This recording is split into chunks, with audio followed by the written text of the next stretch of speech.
Greetings friends and enemies, it's RINN, and welcome to the ArtStruggle channel. Today I decided to make a Meet the Artist challenge. It's been 5 years since I published one and well, a lot has changed. I have to say that I did start making one in 2020, but it was never published. I don't really remember why. Anyway, I did a little experiment here with the line art and the shading stage because I did notice that my style has become a bit too clean and very plasticky.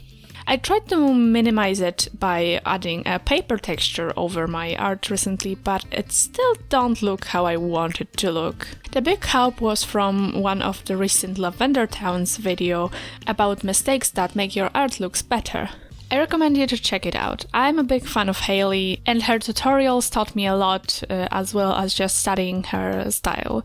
She's a very skilled artist, so yeah, go check her out if you don't know her already. One of the video tips was about using line art less neatly to achieve a more hand-drawn effect. I thought since I am using a very textured brush, it looks hand-drawn enough, but when I really looked at my art, a lot of the time it is really hard to tell it is textured if you're not looking close enough, so I decided to try it out. The rest of the tips I tried out are from a TikTok video that I unfortunately couldn't find anymore. I don't know why, so if you know the one, please leave the link in the comment, I'll be so thankful. So the TikTok video convinced me to try and apply my lines with more thought.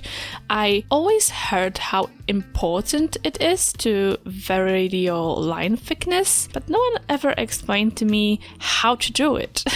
Where the lines should be thicker and when thinner. So I kind of did it randomly, and after some time I looked at my art and realized that it looks pretty cheap, so I stopped doing that. I only used thinner lines for details, and for the rest it was mostly the same thickness throughout the whole piece. Until I saw the TikTok. So listen up, because I'm about to sell you a secret to make your line's thickness variation look like you actually know what you're doing.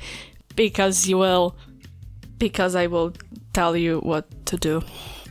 So the secret is to put thicker lines in the darkest area of your drawing, where there is less light and more shadows. It is also good to do it where multiple lines are meeting, because those areas are usually also more likely to cast shadows onto each other. So where the hair strings are meeting, or in armpit area, stuff like that. And that's about it when it comes to line art, but I also decided to try something with shading and highlighting. So I noticed that a lot of my favorite art styles has little to sometimes no shading at all, especially on the standalone character drawings. But I usually heavily depend on the intense, harsh shading, so I decided to try something in between and tone my shading down a little. So I used watercolor brush to vaguely shade my character, and then I blended out with a paint blending brush, so it would only give my art a bit of depth, and then I added a little bit of cell shading when I thought it would be the most needed.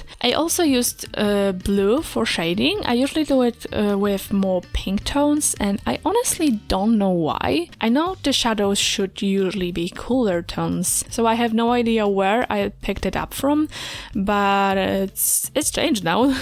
I also recently took time to study a bit arcane style of shading faces, because I really like how they are making them, especially the nose-eyes area, and I think I found a way to incorporate it into my style. As for the highlighting, I did similar thing as with shadows, but I did even less harsh highlights, because I think that was the main cause of my art looking very plasticky. So I only put a little highlights on hair, eyes, and then only on actual plastic or glass objects. At the end I put a purple overlay with a very low opacity, just to tie all the colors together. I put a bit less of that color in the eyes just to make them pop out better. They still have a bit of that purple overlay, but it's even less opaque. And how I did that was simply by copying the layer and erasing the eyes area just on one of them. In the end, I like the style a lot, and I will definitely continue to use those techniques. You can see that I had a little struggle with fitting all the informations about myself on the canvas. I often struggle with that. I either don't like to talk about myself at all, or I will just tell you everything. It's a real struggle for me. I have no idea how to prioritize information. I don't know which are gonna be important for people. And especially for the list of my favorite songs and shows, I had such a problem deciding what I want to put there because there is so much stuff that inspires me. I felt so bad that I have to choose.